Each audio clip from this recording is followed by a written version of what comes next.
अंबरनाथमध्ये एका अल्पवयीन मुलीवर मानलेल्या मामाने अत्याचार केल्याची घटना घडली आहे। या प्रकरणी पोलिसांनी या नराधमावर पोक्सो कायद्याअंतर्गत गुन्हा दाखल करून त्याला बेड्या ठोकल्या आहेत। अंबरनाथ पश्चिमेला राहणारा हा नराधम पीडित मुलीच्या आईचा मानलेला भाऊ होता, त्यामुळे त्याचं पीडितेच्या घरी येणं जाणं होतं। पीडितेला मुंबईला दाताच्या उपचारासाठी तो घेऊन जायचा। यावेळी त्याच्या कारमध्ये त्याने या मुलीवर अत्याचार केले। यानंतर एक दिवस पीडित मुलगी घरी एकटी असताना तिथेही त्याने तिच्यावर अत्याचार करण्याचा प्रयत्न केला, मात्र मुलीने आरडाओरड केल्यानं त्यांना लोकांनी पकडलं आणि पोलिसांच्या स्वाधीन केलं।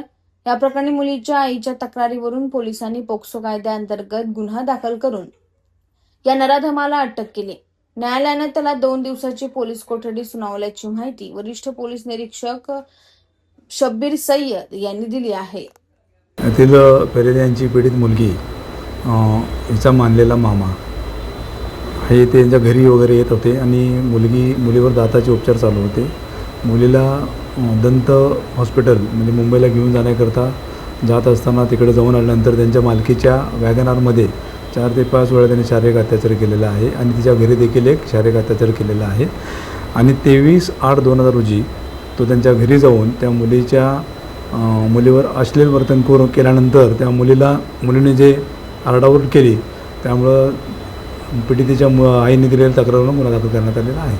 आरोपीला अटक केलेली आहे, त्यांना 2 दिवसाची पेशी मिळालेली आहे।